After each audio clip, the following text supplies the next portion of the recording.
জনজাতিৰ লোকসকল সহজ সৰল হয়। আজিৰ তাৰিখত 1 লাখ নিযুক্তি অসম চৰকাৰে প্ৰক্ৰিয়া চলাই আছে। কিছুমান শিডিউল ট্ৰাইব বা শিডিউল কাষ্ট সেই ব্যৱস্থাটো অকল এটা দৃষ্টিকোণৰ পৰা বনোৱা হোৱা নাছিল। ৰিজাৰ্ভেশ্যন পলিচি আজিও প্ৰপাৰলি ইমপ্লিমেণ্ট নহ'ল, যাৰ কাৰণে অসম চৰকাৰৰ 59 ডিপাৰ্টমেণ্টছত 12,155 বেকলগ ভেকেঞ্চি এতিয়াও ফিল আপ কৰা নাই। সমগ্ৰ ভাৰতবৰ্ষত 45 চেণ্ট্ৰেল ইউনিভাৰ্চিটিত টিচিং ষ্টাফ আৰু নন টিচিং ষ্টাফত কেইবাশ ST আৰু SCৰ কাৰণে বেকলগ এতিয়ালৈকে ফিল আপ কৰা নাই। তো তেনে ক্ষেত্ৰত কেনেকৈ জাষ্টিফাই কৰিব বিচাৰিছে? আমি জানো যে সংসদতহে আইন প্ৰণয়ন হয়। ভাৰতবৰ্ষৰ সংবিধান অনুযায়ী ভাৰতবৰ্ষৰ সংসদতহে সাংসদসকলে আইন প্ৰণয়ন কৰে, আৰু আইন প্ৰণয়ন কৰি সেইটো ৰাষ্ট্ৰপতি মহোদয় বা মহোদয়াই সেইটো এছেণ্ট দিয়াৰ পিছত সেইটো আইনত পৰিণত হয়, তাৰপিছত সেই আইনটো বলৱৎ হয়। কিন্তু আজি আমি ইয়াৰ ওলোটা দেখিবলৈ পাইছোঁ যে ন্যায়ালয়েহে আইন প্ৰস্তুত কৰি চৰকাৰক বলৱৎ কৰিবলৈ বাধ্য কৰোৱা। এইটো কিন্তু ডেমক্ৰেটিক কি কয় কাণ্ট্ৰিত এইটো অদ্ভুত ধৰণৰ এটা ঘটনা। ভাৰতবৰ্ষৰ সংবিধান উলংঘন কৰাৰ এটা পৰম্পৰা ডেভেলপ হৈছে, যাৰ কাৰণে আমি কৈছোঁ যে কেন্দ্ৰীয় চৰকাৰে এই যিটো ৰায়দান এইটোক যদি বলপূৰ্বকভাৱে SC আৰু STৰ ওপৰত জাপি দিব বিচাৰে, তেতিয়াহ'লে নিশ্চিতভাৱে আমি চিচিটোৱা হিচাপে আমি ন্যায়ালয়ত আমাৰ আৰ্জি আমি পেছ কৰিম। এইটো ৰিভিজনৰ কাৰণে, ৰিভিউ কৰিবৰ কাৰণে আমি আৰ্জি পেছ কৰিম। এই সিদ্ধান্তটো আমি আজি গ্ৰহণ কৰিছোঁ।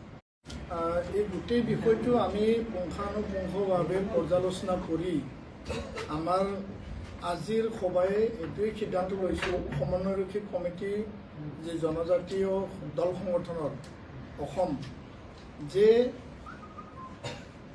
প্ৰয়োজনত আমাৰ সিদ্ধান্ত আমি অলৰেডি ল'লোঁ। আমি সুপ্ৰিম কোৰ্টত মহামান্য উচ্চতম ন্যায়ালয়ত পুনৰ আৰ্জি এই জাজমেণ্টটো ৰিভিউ কৰিবৰ কাৰণে আমি পিটিশ্যন দিয়াৰ কাৰণে আমি সিদ্ধান্ত লৈছোঁ। কিয়নো অসমত 14টা যি ট্ৰাইবেল আমাৰ যিখিনি মানে জনগোষ্ঠী আছে, এই জনজাতিসকলৰ মাজত এইটো এটা বিভাজন কৰা, উত্তৰ পূৰ্বাঞ্চলত যিখিনি আমাৰ ট্ৰাইবেল আছে এইটো এটা বিভাজন কৰা এটা নীতি তৈয়াৰ কৰিছে। আমি জনজাতিসকল জনসংখ্যাৰ ভিত্তিত সামাজিক ভৌগোলিক অৰ্থনৈতিক ক্ষেত্ৰত আমি বিভিন্ন প্ৰান্তত আমি স্কেটাৰ্ড হৈ আছোঁ আৰু পিছ পৰি আছোঁ। যিহেতু শিডিউল ট্ৰাইব বা শিডিউল কাষ্ট সেই ব্যৱস্থাটো অকল এটা দৃষ্টিকোণৰ পৰা বনোৱা হোৱা নাছিল।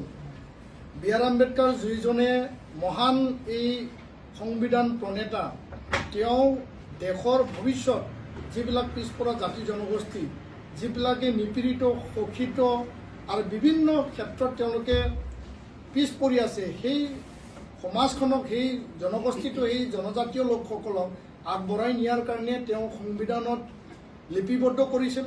আৰু সংবিধানহে মূল, সংবিধানটো আল্টিমেট।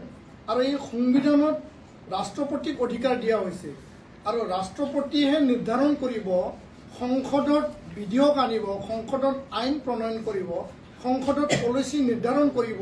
আৰু এইটো ৰাজনীতিকভাৱেহে যিসকল জনপ্ৰতিনিধি তাত পাৰ্লিমেণ্টত MP সকল জিকি গৈছে বা ৰাজ্যসভাত যিসকল জিকি গৈছে, তেওঁলোকে দেশৰ ভৱিষ্যত এই নীতিটো লৈ পেলাই দিশ নিৰ্ধাৰণ কৰিব, তাৰপিছতহে সিদ্ধান্ত হ'ব।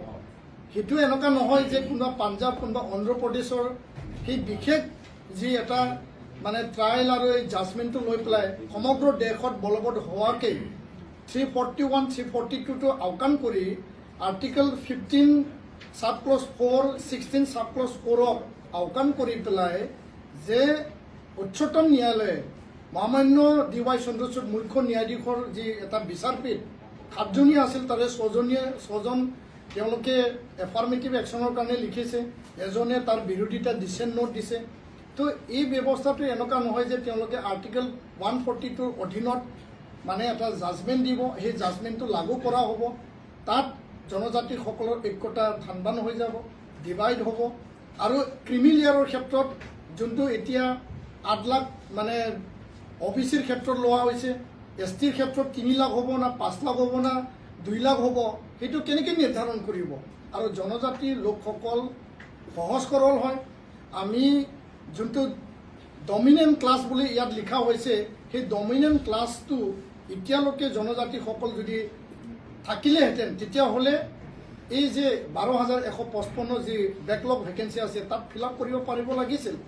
আজিৰ তাৰিখত 1 লাখ নিযুক্তি অসম চৰকাৰে প্ৰক্ৰিয়া চলাই আছে, কিছুমান দিলে কিছুমান দিব। তাত জনজাতিৰ লোকসকলে কিমান তাত স্থান পাইছে সেই বিষয়টো মানে বিবেচনা কৰাৰ কাৰণে বা সেই বিষয়টো চাবৰ কাৰণে আমি যথেষ্ট যত্ন কৰিছোঁ। আৰু ইয়াত যোনটো EWS, OBC, SC, ST, ST hill, ST plain গোটেই মিলাই 59.5 যি এটা কোটা ইয়াত তৈয়াৰ কৰা হৈছে, 40.5 আনৰিজাৰ্ভ, সেই কোটাত এতিয়ালৈকে আমাৰ মানুহবিলাক যাব পৰা নাই।